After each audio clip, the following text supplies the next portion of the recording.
तो 12 नंबर प्रश्न में कहा गया है बिंदुओं 3,4 और -1,2 को मिलाने वाली रेखाखंड के लंब समद्विभाजक रेखा का समीकरण ज्ञात कीजिए। तो दो बिंदु दिए गए हम लोग को, एक दिया गया है हमें 3,4, दूसरा दिया गया है -1,2। इसको मान लेते हैं A है और ये B है। कहा गया बिंदु 3,4 और -1,2 को मिलाने वाली रेखाखंड के लंब समद्विभाजक, मतलब इस पर लंब है और इसे समद्विभाजित करता है, मतलब ये दोनों पार्ट जो है इक्वल डिवाइड हो जाते हैं। लंब समद्विभाजक रेखा का समीकरण ज्ञात करना है, मतलब हमें इस रेखा का समीकरण ज्ञात करना है। इसे CD मान लेते हैं। अब इसे समद्विभाजित कर रहा है तो हम इस बिंदु का, मतलब D का बिंदु पता कर लेते हैं। इसका मध्य बिंदु है, तो मध्य बिंदु निकालने का जो फॉर्मूला होता है वो x1 + x2/2 और y1 + y2/2 होता है। ये x1 y1 है और ये x2 y2 है। तो x1 + x2 जो कि है -1/2 और कॉमा y1 + y2/2।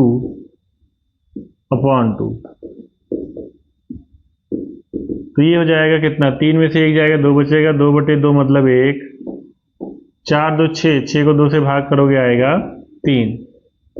तो D हम लोग को पता चल गया 1,3 है। अब हम लोग रेखा AB की प्रवणता पता कर लेते हैं। रेखा AB की प्रवणता, प्रवणता का फॉर्मूला होता है y2 - y1/x2 - x1। तो y2 दिया गया है 2, माइनस y1 दिया गया है 4, x2 -1 और x1 है 3, तो हो जाएगा -3 बराबर, यहाँ भी मिलेगा हमें -2/-4 मतलब 1/2। तो AB की प्रवणता हमें मिल गई 1/2।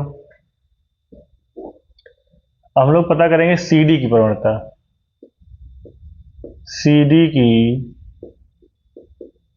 प्रवणता, चूंकि दोनों रेखाएं परस्पर लंब हैं तो यहाँ पे हो जाएगा -1/AB की प्रवणता। ठीक है, जब दो रेखाएं परस्पर लंब होती हैं तो उनकी प्रवणताओं का गुणनफल जो होता है -1 के बराबर होता है। तो यहाँ पे इसको AB की प्रवणता रख देंगे। यहाँ पे आया है 1/2, तो आ जाएगा -2। अब हमें CD का समीकरण पता करना है और इसकी प्रवणता हमें पता है। CD की प्रवणता हमें पता है -2 है और एक बिंदु भी हमें पता है 1,3, यहीं से ये रेखा होकर जाती है। तो एक बिंदु पता हो, प्रवणता दी गई तो उसका समीकरण होता है y - y1 बराबर mx - x1। तो y - y1 हो जाएगा 3, m -2 और x - x1। y - 3 - 2x + 2, तो 2x + y बराबर 3 + 2, मतलब 2x + y बराबर हो जाएगा 5। तो ये हो जाएगा लंब रेखा का समीकरण। नोट कर लीजिए इसको, अगला प्रश्न देखते हैं।